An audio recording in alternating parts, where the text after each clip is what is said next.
عليكم ورحمة الله وبركاته. الحمد لله وكفى والصلاة والسلام على رسول الله وعلى آله وصحبه ومن والاه. Brothers and sisters in Islam, Jazakumullah khairan. I think you all understand that due to the weather, many people have not made it. And we understand that because it's very dangerous to drive in these conditions right now. Just want to ask anyone amongst us who went for the Hajj this year, inshallah, they could raise their hand. MashaAllah, we have a brother, alhamdulillah. So what we are planning, inshallah, we have to give his experience, inshallah. So we want to, inshallah, try this after Isha prayer also, but alhamdulillah, at this time, for those who are present, in honor of our Haji who just came back from Hajj, I think it's important for us to hear his experience and mashallah, his advice regarding the Hajj. So without further ado, inshallah, we'll just have him speak about his experience. And then after Isha prayer, inshallah, any of the Hajis who couldn't make it for the Maghrib prayer will be able to do so likewise. We actually have another Haji who's with us too, Jazakumullah khair. Brother, if you don't mind, could you please come up, inshallah, Jazakumullah khair.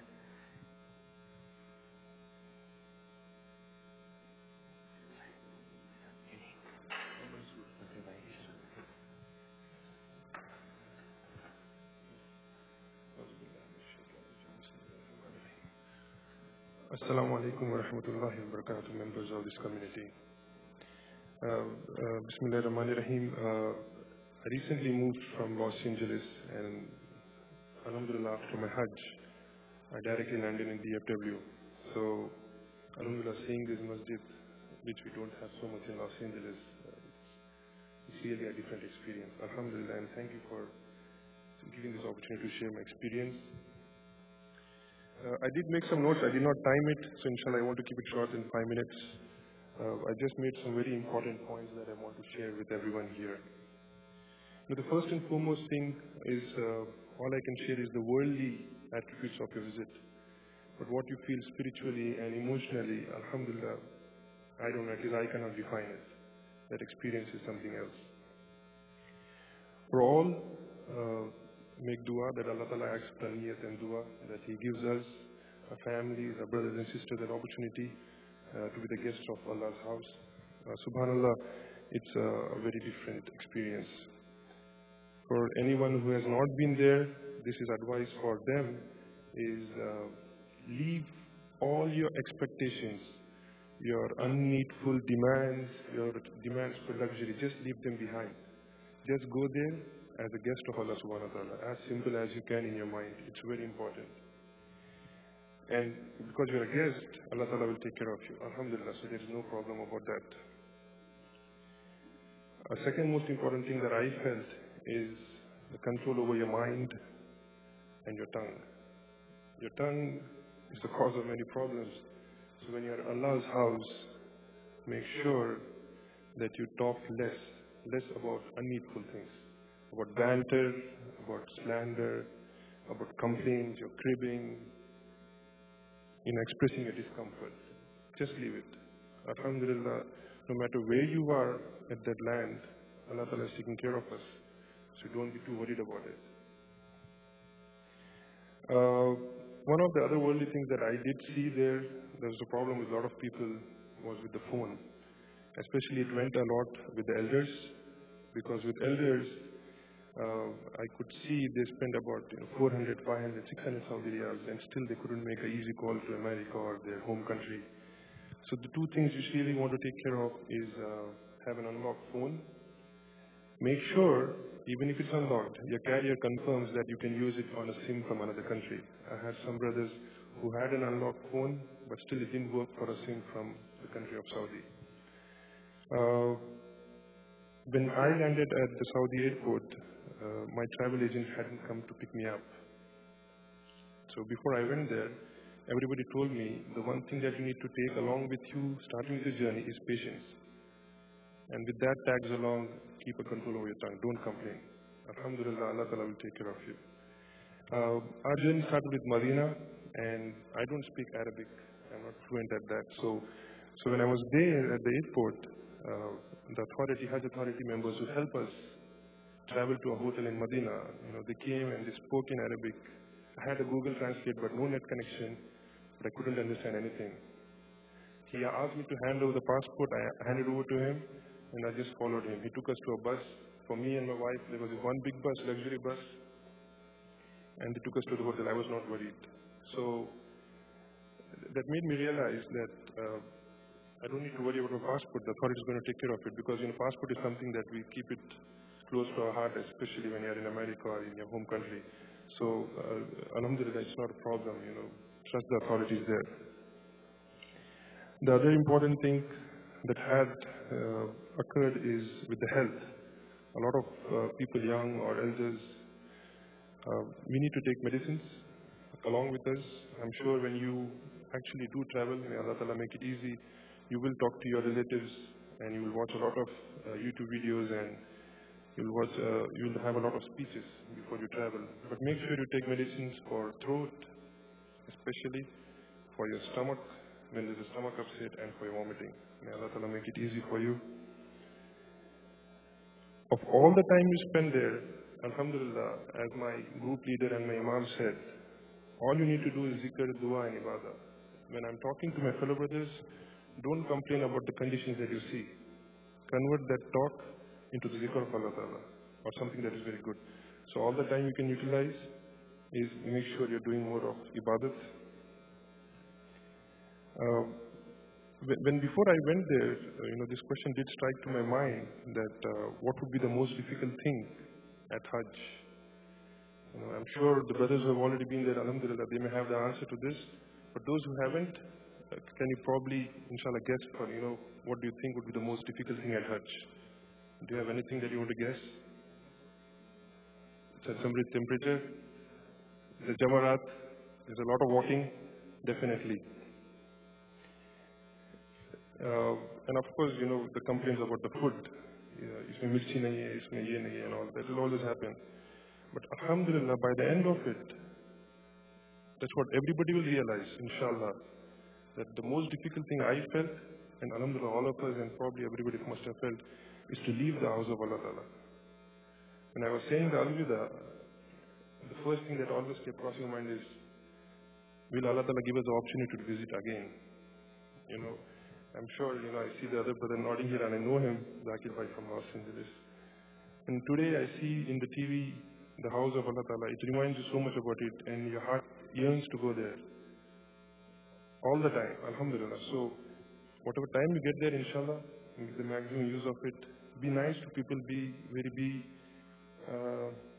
like how you'd be to your father, Probably treat them with respect, even be it younger to us or elder to us.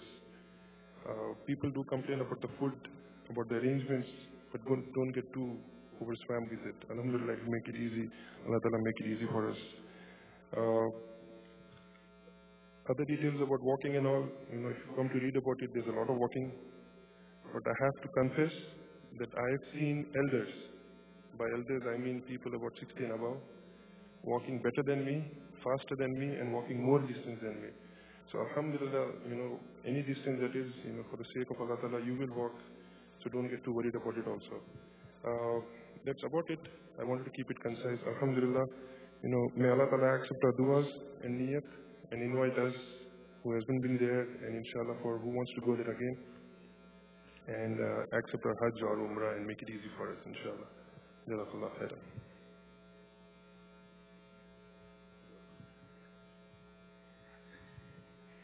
MashaAllah, as the brother put it, there's a lot of mental preparation that goes into Hajj. And unfortunately, Hujjaj, especially from America, don't understand that. And so inshallah, there's a few things I would like to say also, but before that, our dear brother Masha from the community also went for Hajj.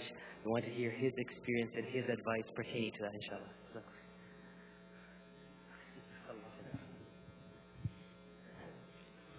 السلام عليكم ورحمة الله وبركاته. الحمد لله الذي gave me the strength to perform this faridah. And after الشكر لله, let me thank our leader, Imam Azhar. He performed Hajj with me, and he was a great leader. And he prepared us good here before we left.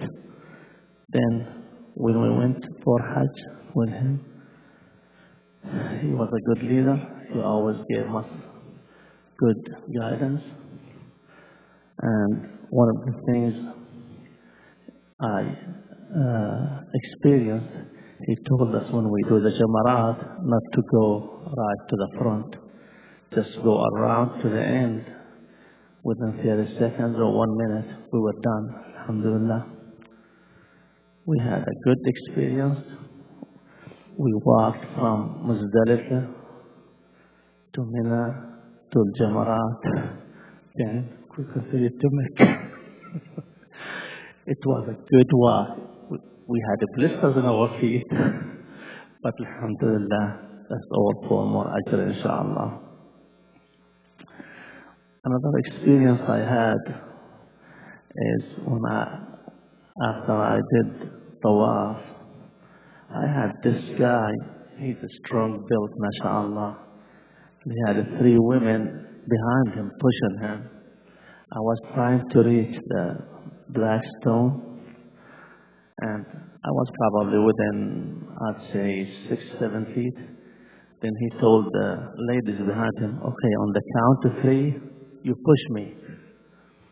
So I reached for him. I told him, brother, if they push you, you're going to push someone else. And if you're going to hurt someone else, you're here for ajr. And ajr was going to happen to your ajr if you push someone else and hurt them. So please take your time, you'll get there. Thank God I get there and I touched the black stone. No, I think he did. Very much that's it. But one more thing. You see a lot of people over there, and you feel like you know these people for a long time. They're like your brothers, okay? You never seen them before. I had 4 roommates, 3 roommates in my room. I never met before, okay? But we were like brothers. Alhamdulillah, we have our own group on WhatsApp, and we're still talking to each other. And again, alhamdulillah, that gave me the strength to do this faridah. And I thank everyone that helped us, especially Imam Azhar. Thanks, everybody.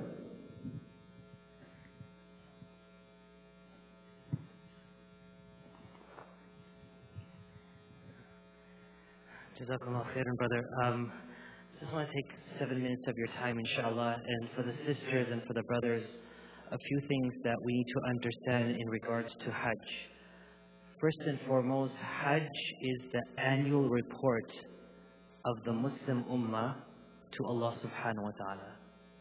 A person doesn't go Hajj because they have the means, the time, or the ability to go Hajj. A person goes Hajj because Allah selected them to represent the masses at the house of Allah subhanahu wa ta'ala. Just like the example of an Olympics where you see sometimes countries are represented by just one person, but that person carries the weight of the entire nation.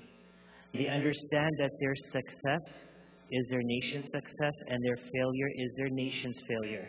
And anything that they do deplorable or wrong will then ruin the image of their country.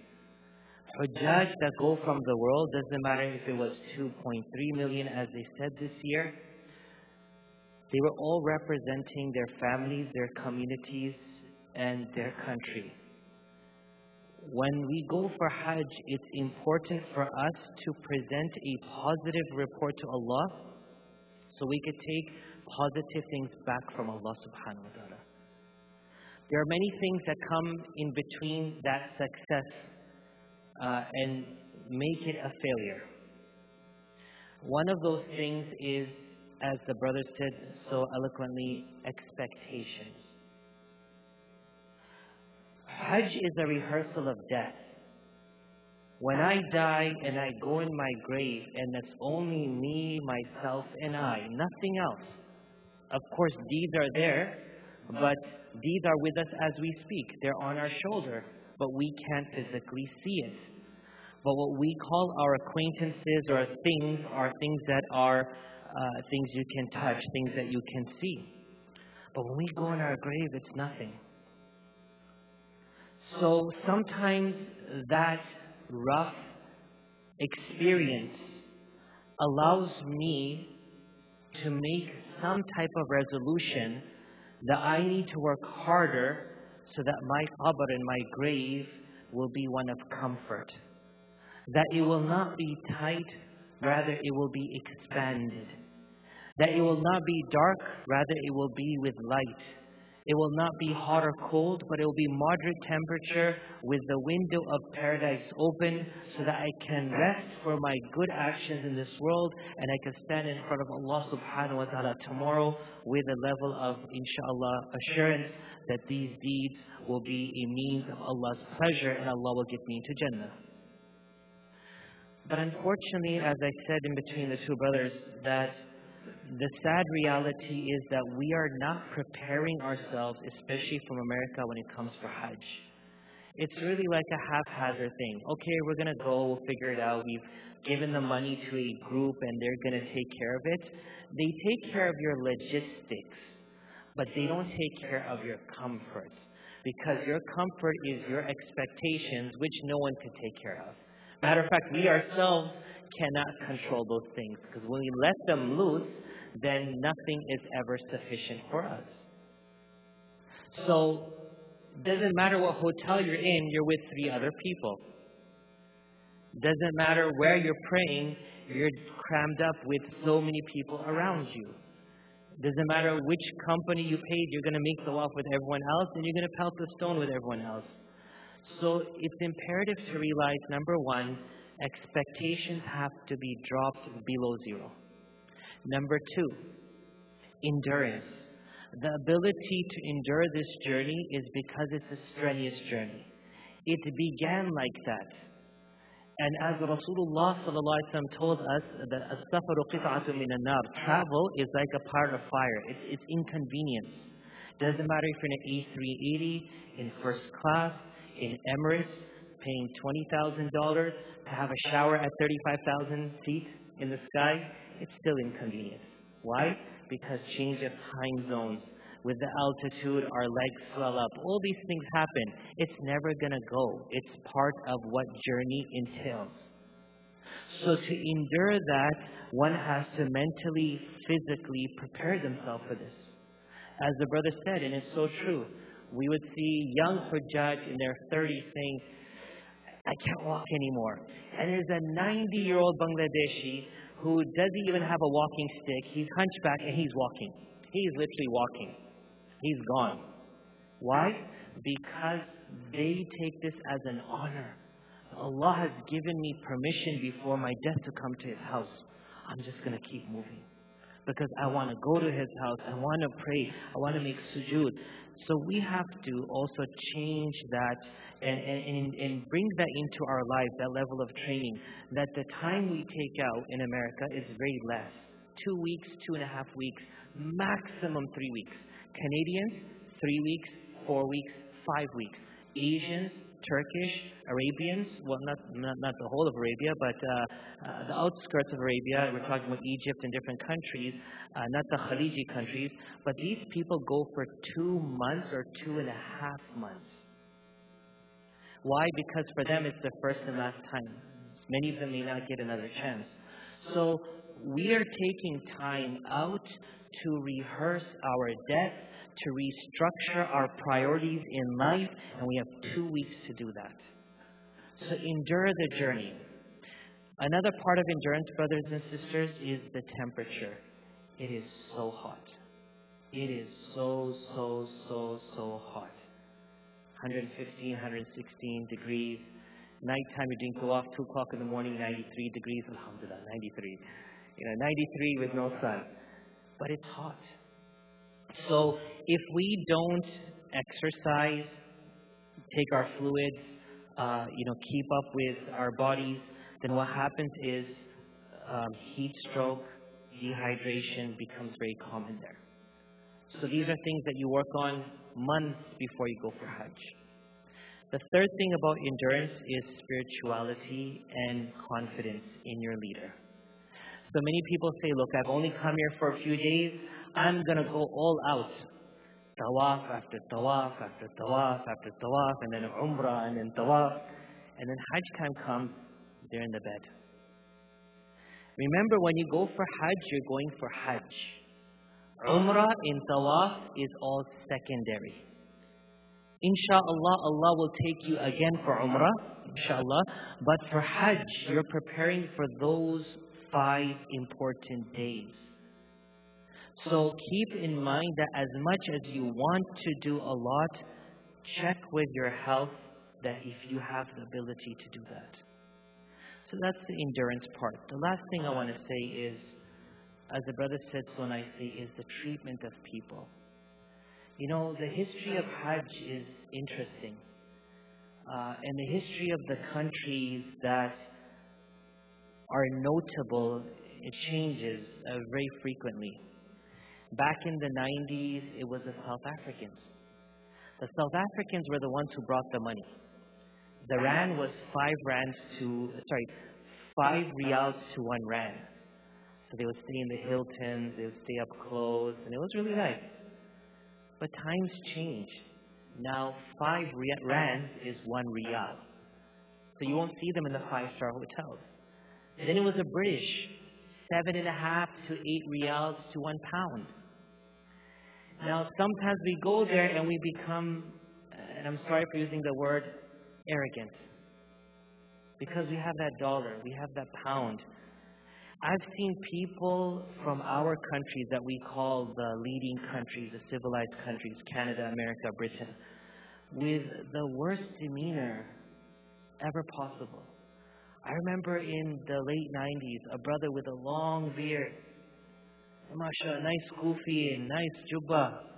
He is cursing the man in Pizza Hut because he didn't make the pizza the way he's accustomed to in England.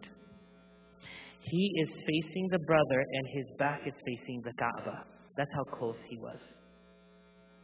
Let me tell you a story. And I always tell this story in my Hajj seminars. And I'll end with this. I'm sorry it took more time. One of my dear close friends, and their family is very close to me. Their father went to Hajj in the 90s. And when he was sitting at a restaurant and they ordered food, and the food was brought, and to his standards, it wasn't good. It was cold. So he took the food and he threw it in the guy's face.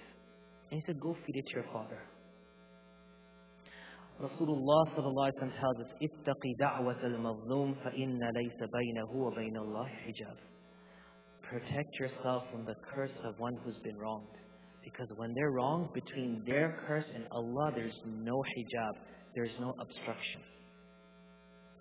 He came back from Hajj, and I'm telling you this as ibrah. I'm not saying the name, so none of you know the person. He became ill, and he remained on a feeding tube for close to 13 years. He couldn't eat anymore, and he died with a feeding tube. Brothers and sisters, we're nobody. Don't feel that because we have American Express and Discover cards we're something. We're no one. We go in the same garments into the same house for the same purpose. This has to stay behind. Because Hajj is like the black stone. When you kiss the black stone, either it sucks all your sins or it gives you all the sins that it sucked. Let me say that again. When you go to kiss the black stone, it will suck and absorb all your sins, or it will give you all the sins that it had sucked.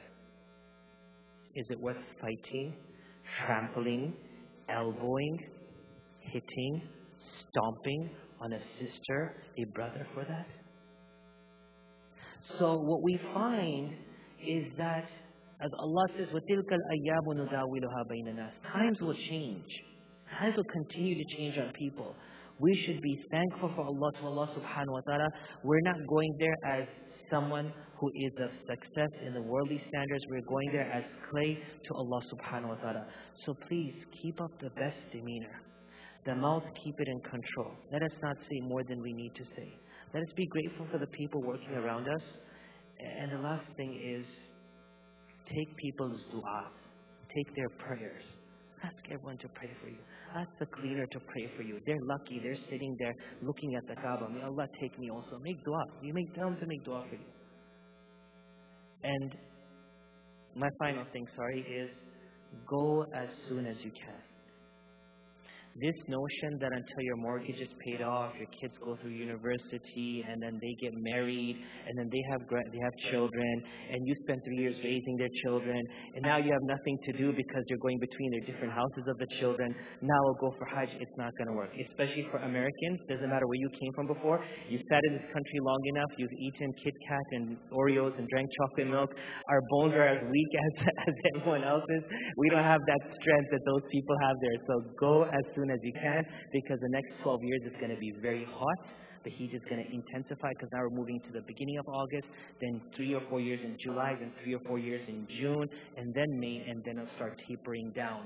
So make intention. Everyone should make intention. Oh Allah, I want to go Hajj. I want to go Hajj. Allah, take me for Hajj. Make the intention. Only Allah will take. I promise you. And if you allow me one story. I'm sorry. I like doing this. One story. There was a sister who called me after Ramadan. She goes, we want to go Hajj. She's very close to me, this family. I said, sister, there is no space. There's no space. We're done. She begged and she begged. I said, sister, I'm sorry. We just don't have the space. She goes, Imam, I'm going Hajj this year. I said, sister, that's fine. I'll call other groups, but I can't. I'm sorry, And I really felt bad. My wife was telling me off. She was like, I said, I'm sorry, we don't have the space. SubhanAllah, we learned a lot of miracles in Hajj this year. One of the brothers who was coming from my previous communities, 9 days before Hajj, he went to the hospital. He had a quadruple bypass. His arteries were all blocked. His main artery was blocked 99%.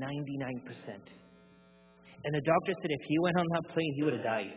That's how bad his condition was. 9 days before Hajj. Now we're like, what are we going to do? Because according to the Saudi government, a slot for the visa was taken. And we have to figure this out. So now we're trying to talk to the Saudi embassy to get this brother's money back based on the doctor's notes and this and that and the other. And the sister said, I'm willing to take the spot. But I said, sister, we cannot give you the spot because it was a brother. Brother's in a room with a brother. Sister's rooms are full. Long story short, Allah subhanahu wa ta'ala made everything possible. And 2 days before Hajj, the sister got her visa and she came for Hajj.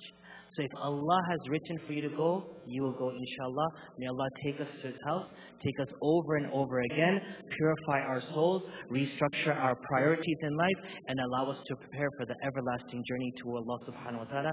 Ameen ya Rabbil Alameen. Jazakumullah khair. Any sisters want to give us, inshallah, some of their feedback? Brother, mashallah. Sorry, Hamza, please come with inshallah. If sisters want to also give us their feedback of the Hajj, we really want to hear that, so we will send a mic upstairs, inshallah.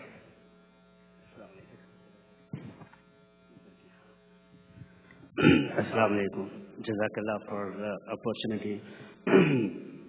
Brother Mansur and I, we are friends since California. So, I'll make it short.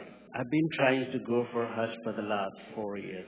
I've been trying 4 or 5 years. Something comes up, I'm worried, how about my kids, how about my job, I don't get leave, my kids don't get, in school, everything. So, this time I made an intention saying that, okay, no matter what, I am going for Hajj.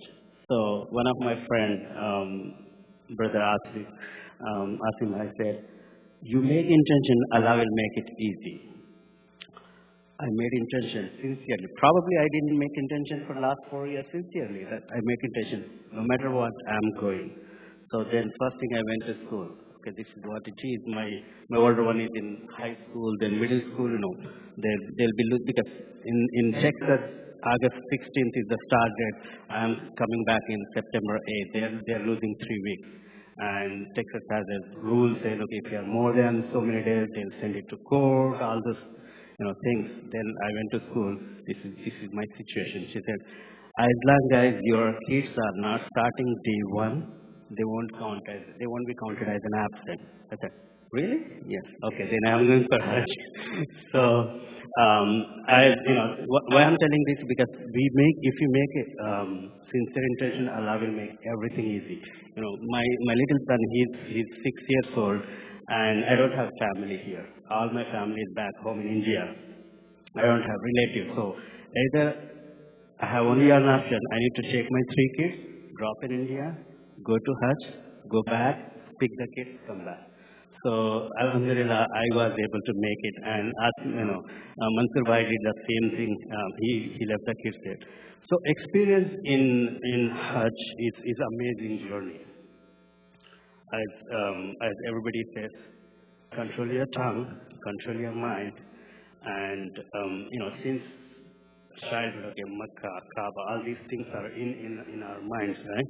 So the moment when I went there, when I saw the first time Kaaba, I couldn't control my emotions. Of course, everybody has the same, because this is the first time I'm going for Hajj, as well as Umrah. I never did Umrah. So this is the first time. Some people say, okay, first you need to go Umrah, you get experience. I said, I have all these challenges I already told. So, okay, I'm going for Hajj.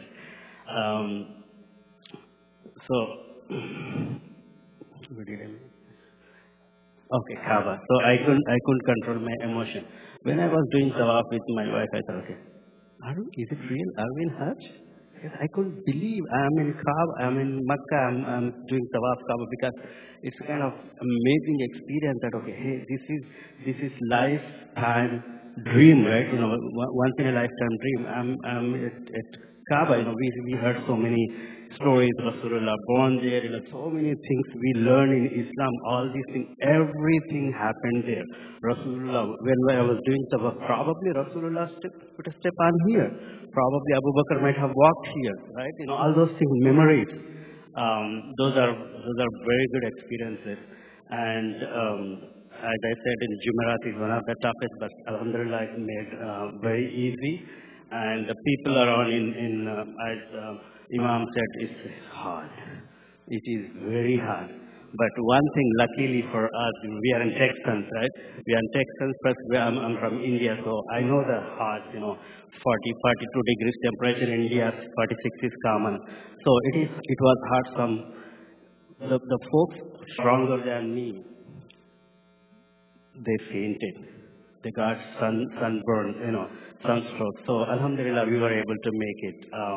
But as Imam said, get prepared with spiritually, mentally, and physically. As Brother Mansur mentioned, take medications. I was listening to one of the lecturer from Brother Dr. Yasir Qadi saying, okay, there is a cough called Hajj cough. No matter what you do, no matter how many medications you take, you will get cough, because we are talking about 2.3 million people in a close proximity. Everywhere going, just the hujum is going everywhere, from Medina to Mina to Arafat to Muzdalifah back. This is 2.3 million people are moving around just in 5 days. Just imagine how much light pollution, sound pollution. If you get 3 hours sleep, you are the luckiest person. So if you wanna go for, we said, okay, hey, we are going for Arafat after Fajr. We woke up at 1:30 or 2 o'clock, because the bathroom lights are from here to there. To get out of the bathroom and get wudu and they pray you, and you are ready to go for bathroom again. So these are all challenges, but Alhamdulillah, Allah will make easy everything. And when I was preparing myself, I was thinking, okay, hey, Hajj we have been hearing the Hajj.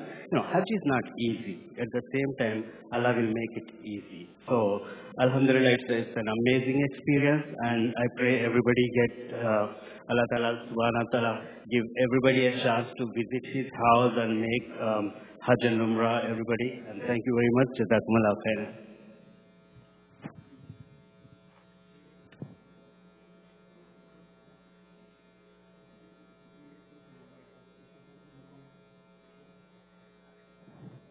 So what we'll do, inshallah, we'll conclude the program right now, and then inshallah, after the Isha prayer, if there's any pilgrim that attends, inshallah, we'll give them an opportunity to also share their experience. Does anyone have any questions for the pilgrims that went? Yes, inshallah.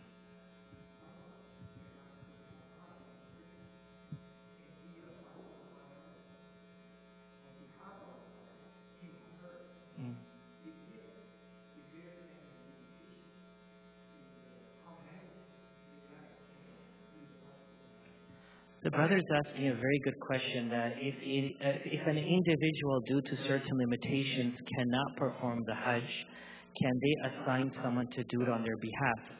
And if it's yes, how many times? So Hajj is something that we should aim to do, as I said, soon as possible, because we don't know when situations may change, health may deteriorate, and we may not be able to go.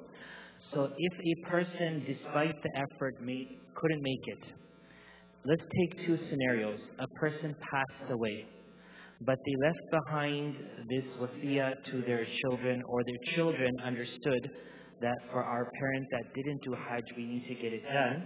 Then Hajj can be done by, it's called Hajj Badal. It is done on their behalf. How is it done? There's 2-3 scenarios. The first scenario would be that a family member goes for the deceased member of the family. They can only perform the Hajj if they themselves have performed their own Hajj already. If they haven't done their own Hajj, then it's not going to be possible. So either a family member would go, or you could send someone from here to do it, or you could assign someone who lives there and has the visa to do the Hajj to perform the Hajj on their behalf. Since it is tawqeel, appointing someone to do the Hajj for them, one is basically what it is, right? You could get the Hajj done so that their fariḍah, the compulsion of the Hajj, is lifted. If they had done Hajj in the past and they wanted someone to perform Hajj again for them as a deceased member of the family, then that's also acceptable, and they would thus get the reward of the Hajj. Now let's move to a scenario of a living person. Someone is alive, they are still living, they may have the wealth, but there is restriction of health, or whatever it may be. So at that time, they can also appoint someone to go and do the Hajj on their behalf, and the Hajj would be counted as their fariḍah, the compensation of the Hajj would be uplifted by the Hajj being performed on their behalf. But again, the main thing is to have that compensation fulfilled beyond then looking at getting extra rewards for it. If that makes sense, right? So we talked about the scenario of the person who has passed away and the scenario of the person who is still alive, inshallah. Any other questions regarding Hajj for the pilgrims? They're all here, mashallah. We have 3 of them here. Anyone, inshallah? It's very important to ask the questions to the pilgrims because their first-hand experience is vital. You could read a lot of books, you could go through a lot of YouTube videos, and I promise you might start getting more confused and gaining clarity because there's different angles of approach. But alhamdulillah, jazakumullah khairan. If that's the case, inshallah, we thank everyone once again for their time. We ask Allah subhanahu wa ta'ala that all those who went for Hajj this year, may Allah subhanahu wa ta'ala accept all their Hajj. Say Ameen. May Allah subhanahu wa ta'ala accept all their du'as of goodness. Ameen. May Allah subhanahu wa ta'ala make them a beacon of hope and light as they return back home to their families and their communities. Ameen. And may Allah subhanahu wa ta'ala allow them to live a life that exemplifies what the priorities should be in life, and they should be a source of encouragement for others. Ameen ya Rabbil Alameen. Jazakallah khair. Assalamu alaikum, brothers and sisters. We have light snacks outside in the rotunda and on the sister side, so please enjoy. Jazakallah khair. All the Hujjaj, please make dua for the entire community. Jazakallah khair.